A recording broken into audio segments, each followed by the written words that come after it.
আমরা প্রধানমন্ত্রীর ক্ষমতার ক্ষেত্রে আমরা বলেছি যে 2 বারের বেশি প্রধানমন্ত্রী হতে পারবে না, টার্ম লিমিট থাকবে 2 বার।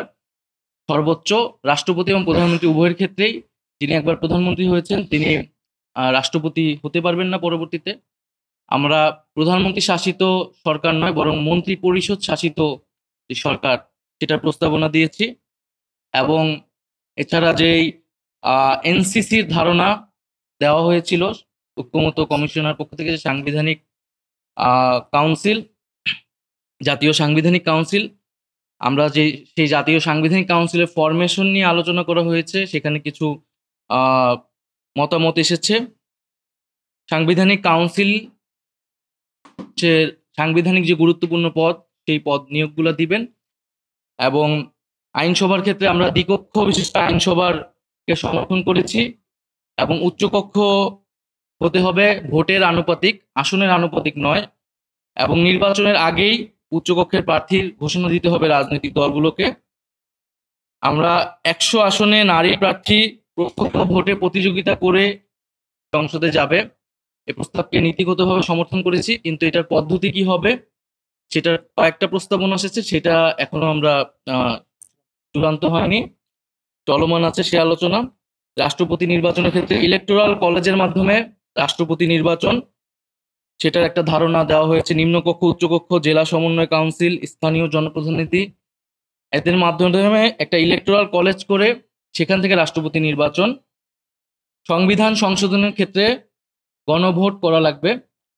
উচ্চকক্ষ নিম্নকক্ষের 2/3 মাধ্যমে হওয়ার পরেও আমাদের গণভোটে যেতে হবে সংবিধান সংশোধনের জন্য। আমরা বিচার বিভাগকে রাজনৈতিক প্রভাব মুক্ত করা নিয়ে আলোচনা করেছি, সেক্ষেত্রে কয়েকটি প্রস্তাবনা এসেছে। আলাদা সচিবালয় করা বিচার বিভাগের জন্য, আর্থিক স্বাধীনতা দেওয়া এবং বিভাগীয় বেঞ্চ তৈরি করা, জ্যেষ্ঠতার ভিত্তিতে সুপ্রিম জুডিশিয়াল কাউন্সিলের মাধ্যমে প্রধান বিচারপতি নিয়োগ করা, এবং সেক্ষেত্রে উচ্চকক্ষের মতামত নেওয়া যায় কিনা সে বিষয়ে আমরা আলোচনা করেছি। সংবিধানের মূলনীতি বিষয়ে আমরা আলোচনা করেছি যে আমরা দেখেছি যে বিভিন্ন সময়ে সংবিধানে দলীয় মূলনীতির মাধ্যমে আসলে নিজেদের দলীয় রাজনৈতিক অবস্থানকে চাপিয়ে দেওয়া হয়েছে। ফলে আসলে আমরা সংবিধানে মূলনীতির প্রয়োজন আছে কিনা সেই প্রশ্ন রেখেছি, যে এই মূলনীতির কাঠামোর বাইরে আমরা অন্য কোনো কাঠামো ভাবতে পারি কিনা। এবং আমাদের সংবিধানে যে গণপ্রজাতন্ত্রী এবং গণতান্ত্রিক রাষ্ট্রের কথা বলা থাকে, মৌলিক অধিকারগুলোর কথাও বলা থাকে, সেক্ষেত্রে আলাদা করে মূলনীতির প্রয়োজন আছে কিনা। তবে আমরা মূলনীতির ক্ষেত্রে বলেছি যে আমাদের যে 72-এর মূলনীতি, এছাড়া পরবর্তী সময়ে বিভিন্ন সংশোধনীর মাধ্যমে যে দলীয় মূলনীতিগুলো প্রবেশ করানো হয়েছে, সেই মূলনীতিগুলো বাতিল করতে হবে। সেই মূলনীতিগুলো আসতে পারবে না।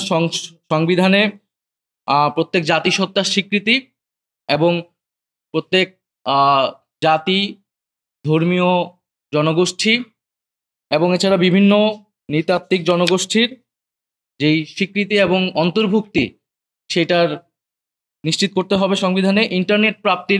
নিরবিচ্ছিন্নভাবে ইন্টারনেট প্রাপ্তির অধিকারকে মৌলিক অধিকার হিসেবে স্বীকৃতি দিতে হবে। মৌলিক অধিকার আদালত দ্বারা বলবৎযোগ্য করতে হবে।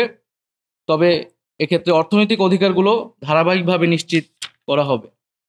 আর এছাড়াও এর আগেও আমরা বলেছি যে প্রার্থী ন্যূনতম বয়সের ক্ষেত্রে আমরা 23 বছর বলেছি, ভোটারের বয়স 16 বছর। ডেপুটি স্পিকার আমরা একজন প্রস্তাব করেছি এবং সেটা বিরোধী দল থেকে হবে। এবং এছাড়া আমাদের যেই অনেক বিতর্কিত বিষয় বা সমালোচনা, যে 70-এর অনুচ্ছেদ, সংসদ সদস্যের স্বাধীনতা এবং সংসদ বা সরকারের স্থিতিশীলতা সাপেক্ষে আমরা 70-এর অনুচ্ছেদের সংস্কারের কথা বলেছি।